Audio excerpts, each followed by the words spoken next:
Assalamualaikum warahmatullahi wabarakatuh. Halo teman-teman, perkenalkan nama saya Muhammad Dafatri Putra, mahasiswa Hubungan Internasional UIN Syarif Hidayatullah Jakarta, kelas 2D, semester 2 dengan NIM 124110310504143. Sebelumnya, tujuan membuat video ini adalah berkaitan dengan tugas yang diberikan oleh dosen yaitu KSK mengenai pendahuluan dan pengantar studi teori hubungan internasional yang berisi definisi teori serta bagaimana cara kita memahami teori dan pendekatannya serta konsep-konsep yang ada di teori hubungan internasional seperti epistemologi, metodologi, dan ontologi. Serta kita juga membahas tentang sejarah teori hubungan internasional, peran teori dalam hubungan internasional, level analisis dalam teori, dan juga aplikasi tentang teori hubungan internasional. Adapun buku yang saya gunakan adalah buku International Relation Theory karya Mark V. Cauty dan Paul. Baik, materi yang pertama adalah pendahuluan dan pengantar studi teori hubungan internasional.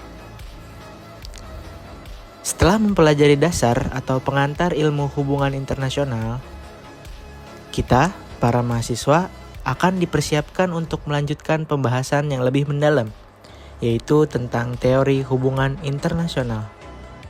Hal-hal seperti pemikiran yang digunakan untuk memahami, menjelaskan, dan memprediksi fenomena yang terjadi dalam hubungan antar negara dan aktor internasional lainnya, yang bertujuan untuk memberikan struktur dalam menganalisis dunia internasional secara kompleks dan dinamis. Dan juga kita akan mengetahui bagaimana cara berinteraksi antara aktor-aktor yang terlibat dalam sistem internasional. Itu semua akan dibahas pada pembelajaran teori hubungan internasional. Adapun materi yang kedua yaitu definisi teori hubungan internasional. Definisi dari sebuah kata teori memiliki banyak artian dalam sudut pandang yang berbeda-beda. Dalam biologi, teori digunakan untuk menjelaskan fenomena alam pada kehidupan dan juga pada dunia organisme. Sedangkan dalam hubungan internasional, penggunaan teori adalah sebuah cara untuk kita melihat dunia atau sebagainya menjadi lebih mudah dimengerti. Teori-teori dalam hubungan internasional ingin membuat sesuatu jadi lebih mudah dipahami. Meskipun deskripsi yang akurat sangatlah penting, teori adalah sesuatu yang lebih dari itu. Adapun materi yang ketiga adalah pendekatan konsep teori hubungan internasional. Sebelum mengkaji lebih dalam mengenai teori hubungan internasional, kita harus mengenal dahulu apa itu pendekatan konsep teori hubungan internasional. Dan apa saja konsep-konsep tersebut? Adapun sebagai berikut. Yang pertama adalah epistemologi. Epistemologi adalah teori atau sarana untuk mengetahui sesuatu atau setidaknya apa yang kita pikir kita ketahui tentang dunia. Yang kedua ada metodologi. Metodologi adalah cara yang digunakan untuk mendalami hubungan internasional, seperti metode kuantitatif ataupun kualitatif. Dan yang ketiga ada ontologi. Apa itu ontologi? Ontologi adalah bagaimana kita memahami ataupun memandang dunia dan hal-hal di sekitar kita, seperti memahami bagaimana dunia internasional dibentuk oleh para aktor-aktor internasional, atau dibentuk oleh struktur yang lebih besar. Pembahasan selanjutnya yaitu sejarah teori hubungan internasional. Sejarah hubungan internasional telah mengalami transformasi yang signifikan, dipengaruhi oleh berbagai peristiwa penting yang berkontribusi pada pengembangan teori-teori dalam bidang ini. Setelah Perang Dunia I dan II hingga tahun 1950-an, terjadi perdebatan antara paham realisme dan idealisme yang berfokus pada sifat politik internasional serta kemungkinan perubahan yang berlangsung secara damai. Kaum realis percaya bahwa dunia internasional berada dalam keadaan anarki yaitu tanpa otoritas global yang lebih tinggi. Sehingga negara harus mengutamakan keamanan dan kepentingan nasional mereka. Sedangkan kaum idealisme percaya bahwa politik internasional bisa berubah menjadi lebih damai melalui kerjasama internasional dan pembentukan institusi global. Memasuki tahun 1960-an, muncul perdebatan besar kedua antara kaum tradisionalis dan behavioralis yang mengangkat isu metodologi yang tepat dalam kajian ini. Kaum tradisionalis lebih berfokus pada pendekatan normatif dan sejarah dalam menganalisis hubungan internasional. Mereka percaya bahwasanya untuk memahami hubungan internasional perlu melihat pada konteks sejarah, budaya, dan nilai-nilai yang membentuk perilaku negara dan aktor lainnya. Di sisi lain, kaum behavioralis berargumen untuk penerapan konsep ilmu sosial yang lebih sistematis dengan mengutamakan kuantifikasi variabel, kapanpun memungkinkan, pengujian hipotesis formal, dan pembangunan model kausal dalam analisis proses politik dan pola perilaku. Yang selanjutnya adalah materi tentang peran teori hubungan internasional.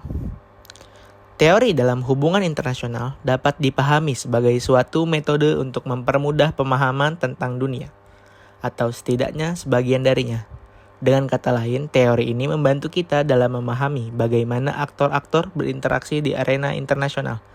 Jika dalam hubungan internasional tidak memiliki teori, pemahaman tentang hubungan internasional pun akan mengalami kemunduran. Kita tidak akan tahu bagaimana proses kerjasama antar negara dengan baik, ataupun alasan mengapa setiap negara memiliki musuh ataupun sekutu. Teori pun mencakup hal-hal yang lebih dalam dari sekitar itu.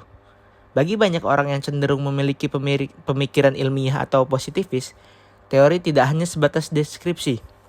Mereka berusaha untuk menjelaskan secara mendalam fenomena yang diamati dengan menggali hubungan sebab akibat yang muncul dari kejadian atau kondisi tertentu yang mendahulunya. Dalam hubungan internasional, teori memiliki peran yang dipahami dapat menganalisis dan menjelaskan dinamika politik global. Contoh yang pertama yaitu teori hubungan internasional, memberikan penjelasan sistematis tentang mengapa suatu peristiwa itu terjadi, seperti teori tentang realisme. Contoh kedua, dengan teori kita dapat memiliki pandangan bagaimana menganalisis isu-isu kompleks seperti perang ataupun globalisasi. Kemudian yang ketiga, teori seringkali menjadi dasar bagi pembuat kebijakan dalam berstrategi untuk para aktor-aktor hubungan internasional. Singkatnya, teori hubungan internasional berperan sebagai kerangka analisis untuk memahami, menganalisis, dan menjelaskan dinamika politik global. Materi yang selanjutnya yaitu level of analysis. Tingkatan analisis adalah sebuah kerangka kerja yang dirancang untuk mengorganisir dan memfasilitasi pemikiran sistematis mengenai hubungan internasional. Dengan tingkatan analisis, kita menjadi lebih mudah untuk memahami alasan-alasan di balik berbagai kejadian dan keputusan yang terjadi dalam hubungan internasional, baik dari sudut kepentingan negara, yaitu individu, maupun sistem global, yaitu internasional. Ada dua hal digunakan untuk menganalisis faktor-faktor yang mempengaruhi dinamika politik antar negara dan aktor internasional lainnya. Yang pertama yaitu variable dependent dan yang kedua yaitu variable independent. Variable dependent merujuk pada aspek yang ingin kita gambarkan, contohnya penyebab terjadinya perang. Sementara itu, variable independent adalah berbagai faktor yang dipertimbangkan dan diyakini mempengaruhi fenomena tersebut.